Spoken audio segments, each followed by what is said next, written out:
मन करते हुए सब धर्मों के ग्रंथों को पढ़ने वाले बाद में बुद्ध को पढ़ने वाले भारत में पहले बौद्ध धर्म को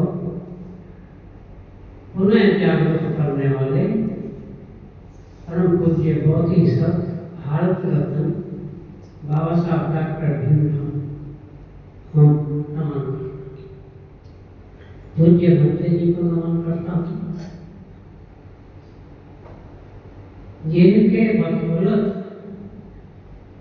हमें बुद्ध के मार्ग पर सफर करने का अवसर प्रदान हुआ है। उनका कोटि कोटि नमन करता हूँ जो आपके समक्ष डॉक्टर दुर्लभ जी विराजमान हैं। ये सब उनकी देन है जो बुद्ध के मार्ग को लेकर सफर कर रहे हैं। तो मेरा कहना ये है कि कई साल से हम लोग पंचशील परिचर्चा में शरीक हो रहे हैं। हमें शरीक होने वालों को कम से कम ये जानना चाहिए कि हम जहाँ जा रहे हैं सीखने के लिए क्या हम सीख रहे हैं या नहीं, हमें ये जानना चाहिए। और सीखना अनिवार्य है। बुद्ध के मार्ग को जानकर पंचशील, चार आर्य सत्य, अष्टांगिक मार्ग, 10 पारमिताएं, कम से कम इनको हम याद करें, सफर करें, इन पर अमल करें तो हम ये सब समझिए कि हमारे लिए बुद्ध का रास्ता आसान हो जाएगा। और उम्र के तकाजे से मेरी जिंदगी का सफर जो है क्लर्क था के चलने लगा। और उसमें जो सहयोग जब भी कभी आप मेरे पर कोई कठिनाई आती है तो मैं रेडी हूँ डॉक्टर कृष्ण साहब का, उनका सहयोग मिलता है और मैं फिर से ठीक हो जाता हूँ। मुझे 2 लाइन याद आ रही है। मुझे आपका सहारा ना मिला होता,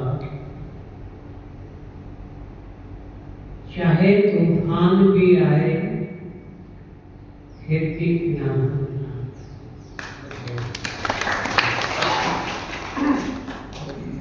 अब मैं ये कहूँगा आपसे, जो आपसे सीखता हूँ या अपना मैं नोट कर लेता हूँ, उन्हीं को बताने के लिए चंद बातें हैं। जानते हैं आप, आपसे सीखा कि बुद्ध के ज्ञान को प्राप्त करो, परंतु बड़ा बनो, उनसे बड़ा मत बनो जिन्होंने आपको बड़ा किया।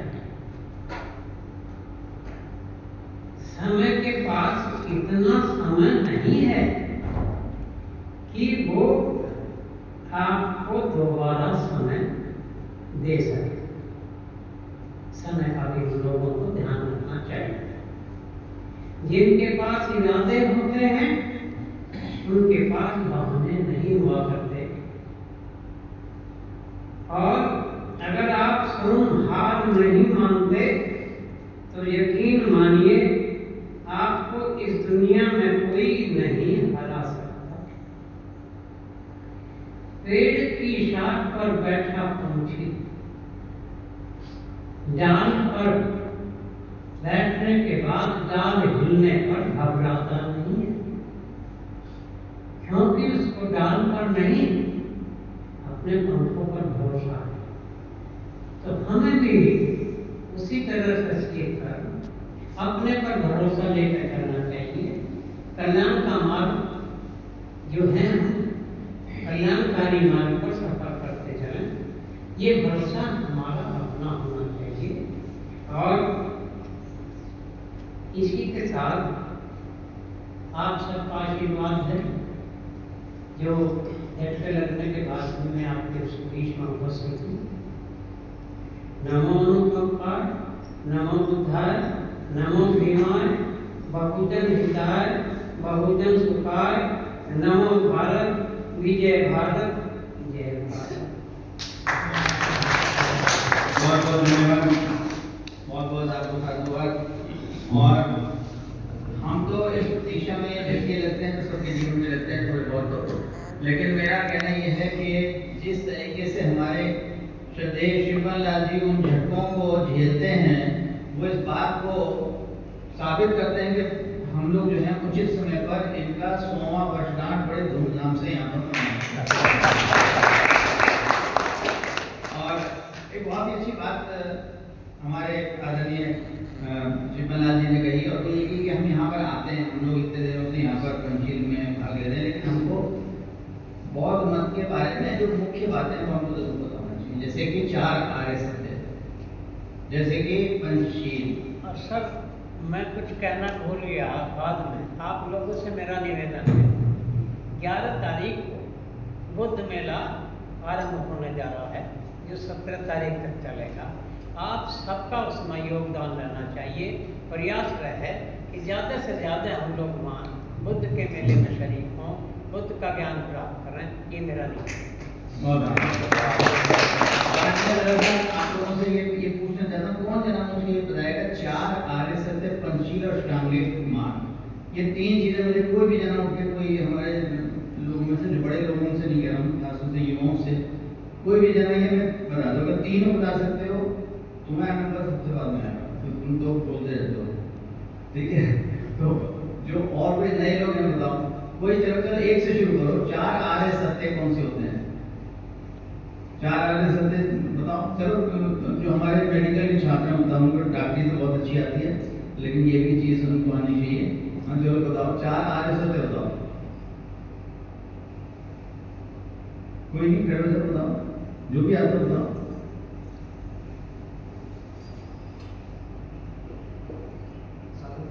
जो जो हमारे जो मेडिकल के छात्र हैं, मेडिकल के छात्रों को एक मिनट रखे हो जाओ, मैं दरअसल इस बात करूँगा, खड़े हो जाओ, एक मिनट अपने स्थान पर रखे हो जाए। कोई नहीं, ये टेस्ट नहीं है, ये केवल एक आपका एग्जाम थोड़ा ना हो रहा है, ये इसलिए हो रहा है कि देखो जो हम लोग यहाँ पर चर्चा कर रहे हैं, आप लोग डॉक्टर बनोगे, और एक डॉक्टर के लिए सबसे महत्वपूर्ण जो बौद्ध शिक्षा है ना, वो हर व्यवसाय के लिए जरूरी है, लेकिन मैं कहता हूँ कि जो डॉक्टर के लिए अत्यंत महत्वपूर्ण है, क्योंकि वही इन मानवीय संवेदनाओं के साथ डील करेगा। तो हमें आप ये बताओ कि 4 आर्य सत्य कौन है? तुम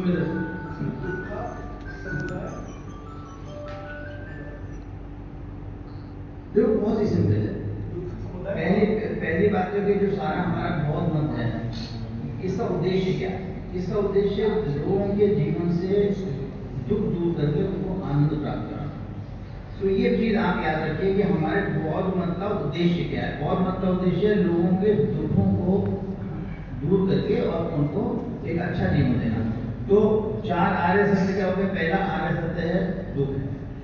अब अगेन मैं डॉक्टरी के आप लोग छात्र हैं, इसलिए मैं हमेशा कहता हूँ कि कोई भी बीमारी हो तो उसको कुछ कारण होता है। तो सिंपल सी चीज़ है। तो दूसरा आर्य सत्य क्या है कि उस दुखों का कोई कारण है, और जब कारण है तो आप ये भी जानते होंगे कि उसका इलाज भी हो सकता है, उसका निवारण भी हो सकता है, और जब उसका निवारण हो सकता है तो उसका तरीका भी होगा। जैसे फॉर एग्जाम्पल कोई आपके आर्थराइटिस के पेट में दर्द है, तो पेट में दर्द हो गया, उसका कारण है दुख है उसको। तो उस दुख का कारण क्या है? आपने उसको देखा, आपने देखेगा कि तुम्हें तो अपेंडिसाइटिस है, तो उसके जो कष्ट है पेट में जो दर्द हो रहा है उसका कारण क्या हो गया? अपेंडिसाइटिस हो गया। अब ये तो हमारे नेगेटिव चीज होंगे, दुख और दुख इस वजह से होगी, लेकिन अब इसके पॉजिटिव साइड में चलो कि अपेंडिसाइटिस का क्या इलाज हो सकता है? हो सकता है।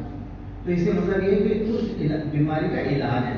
तीसरा आर्य सत्य यह है कि दुख को दूर करने का इलाज है। और चौथा क्या है? अपेंडिसाइटिस में जैसे हम कहते हैं कि ऑपरेशन करके निकाल देंगे, लेकिन उसका इलाज हो गया। अब वो प्रोसेस क्या है? वो अष्टांगिक मार्ग है कि हम उसको बेहोशी के कमरे में ले जाएंगे, ऑपरेशन थिएटर में ले जाएंगे, उसको बेहोशी देंगे, उसको चीरा लगाएंगे, अपेंडिक्स निकालेंगे, चीरा, ये मार्ग है। जो 4 आर्य सत्य क्या हैं कि हमारे जीवन में दुख है, उस दुख का कारण है और उस कारण का निवारण संभव है और उसका एक मार्ग है।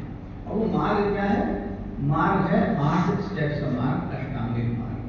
अष्टांगिक मार्ग जैसे मैं कहता हूँ, कभी आप उसको वैसे तो इसकी व्याख्या की गई है और व्याख्या की इस तरह से की गई कि भाई पहले आप अपने जीवन में शील लाइए, शीलों का पालन करिए, फिर आपको समाधि की अवस्था मिलेगी और समाधि के बाद आपकी प्रज्ञा जागृत होगी। तो 3 स्टेप में उसको डिवाइड किया गया। लेकिन आप बिल्कुल सामान्य भाषा समझें कि 8 जैसे हमारा शरीर है, सबसे ऊपर हमारा सर होता है, सर में होता है दिमाग। जब भी हम सुबह उठते हैं तो सोचते हैं दिन भर के हमें क्या क्या काम करना है, तो सम्यक संकल्प है कि हमने सम्यक संकल्प किया। उसके बाद हमारी आगे आंखें, तो हमें आंखों से देखते हैं, तो देखने का क्या होता है? सम्यक दृष्टि। और उसके नीचे आप चलो, हमारा आगे मुंह से क्या करते हैं? बोलते हैं, जिह्वा हमारी बात करते हैं, तो सम्यक वाक् तीसरा ही हमारा हो गया। उसके आप और नीचे चलो, ऊपर से नीचे चलते जाओ तो आपका आ गया हाथ। हाथ से आप क्या काम करते हो? हाथ से आप काम करते हो कर्म, तो सम्यक कर्म हो गया। और हाथ से ही आप व्यवसाय का व्यायाम करते हो, तो व्यायाम हो गया, सम्यक व्यायाम। और व्या से ही आपको जुड़ा जुड़ा मिल जाएगा, जैसे व्यायाम ऐसे व्यवसाय, तो आपका सम्यक व्यवसाय होना चाहिए। जब आपने कर लिया, आपने सुबह से आप उठे, आपने क्या किया? आपने अच्छा सोचा तो सम्यक संकल्प लिया, अच्छा देखा तो सम्यक दृष्टि हो गई, अच्छा बोला तो सम्यक भाव हो गया। आपने उसके बाद कर्म करे तो अच्छे कर्म करे, फिर व्यायाम आपने करा तो सम्यक व्यायाम करा, ओवर एक्सरसाइज नहीं करी, कम नहीं करी, इतनी करने की जरूरत है। और आपने सम्यक व्यवसाय किया कि जो भी आपने काम किया वो एथिकल काम किया।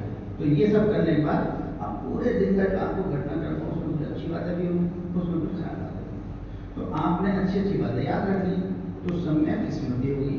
खराब बातें निकाल दें, कचरा, सम्यक स्मृति होगी। और उसके बाद आप रात को बैठ गए, आपने कहा मैं सिर्फ सारे काम कर चुका हूँ, अब मुझे ध्यान करना है, और ध्यान करके अपने मन को जो भी विकार आए तो उनको और उसका शुद्धिकरण करना है, तो आपने समय समाधि, आप बैठ के मेडिटेशन किया। तो ये 8 मार्ग हो गए। तो इस 8 मार्ग से आपका हो गया तांत्रिक मार्ग। ये आसान समझने का तरीका, दार्शनिक तरीका नहीं है, ये व्यवहारिक तरीका है। और पंचशील हम सब लोग जानते हैं, पंचशील हमारे 5 जीवन में जो शील होने चाहिए, ये सम्यक रूप से हम अपने जीवन में जीते हैं, तो ये 5 शीलों का पालन करते हैं। जिसमें पहले क्या होता है कि हम हिंसा से विरत रहेंगे। अगे मैंने सम्यक वर्ड पे बहुत ही एम्फसाइज किया, तथागत बुद्ध ने सम्यक वर्ड पे बहुत एम्फसाइज किया, क्योंकि किसी चीज की अति उन्होंने कहा गलत, अति सर्वथा वर्जते। जब तथागत बुद्ध ने सारनाथ का अपना पहला उपदेश दिया था, तो सबसे पहले उन्होंने 4 आर्य सत्य को बताने से पहले भी उन्होंने कहा था भीष्मो मध्यम मार्ग पर चलो। तो हर चीज का मध्यम मार्ग, और मध्यम मार्ग को ये एक्सप्लेन करते हुए सम्यक वर्ड का यूज किया गया है कि आप हिंसा से विरत करेंगे। जैसे मैं स्पष्ट करता हूँ कि यहाँ पर तथागत बुद्ध के संदेशों को सम्यक रूप से समझेंगे आप, तो उसको गलत व्यवहार में नहीं लाएंगे। ये नहीं कि कोई आपको पिटाई कर रहा है तो आप पिटते रहेंगे। सम्यक अहिंसा का मतलब है कि आप दूसरे की पिटाई नहीं करेंगे, लेकिन अगर आपकी कोई पिटाई कर रहा है तो पिटेंगे भी, है ना। तो इसको सम्यक अहिंसा कहते हैं। तो सम्यक अहिंसा का आप रखेंगे। सम्यक ऐसी तरह आप अजन्यदाना कि आप चोरी नहीं करेंगे। चोरी करने का मतलब ये नहीं होता कि आपने किसी की चीज उठा ली। चोरी करने का मतलब होता है कि जिस चीज के लिए आप अधिकृत नहीं है, चाहे वो आपको कोई डिग्री हो, चाहे वो आपका कोई और सम्मान हो जिसके आप अधिकारी नहीं है, उस चीज की कामना करना है, उस चीज को प्राप्त करना। और तीसरा आपका हो गया कि आप जो काम वासना है उसको अपने संतुलित रूप से, सम्यक रूप से उसको अपने जीवन में उतारेंगे। और फिर आप ऐसे ही झूठ नहीं बोलेंगे। और फिर 5 हो गया, आप नशे से विरत रहेंगे। तो ये जो हमारे 5 चीज हो गए, इसमें हमें हिंसा से विरत रहना है, हमें चोरी करने से विरत रहना है, हमको व्यभिचार से विरत रहना है, हमको झूठ बोलने से विरत रहना है, हमको नशे से विरत रहना है। तो ये चीज़ को पहले बता, तो ये मैंने आपका फिट रखा। तो ये मैंने आप लोगों को इसलिए चिन्हित करके बताई कि एक डॉक्टर के जीवन में ये सारी चीज़ें बहुत ही महत्वपूर्ण है। हम बिना इन शीलों के आगे नहीं बढ़ सकते, बिना महसूस किए कि 4 आर्य सत्य हैं और उनका अपने जीवन में उतारे हम आगे नहीं बढ़ सकते, अपने प्रोफेशन में सक्सेसफुल नहीं हो सकते।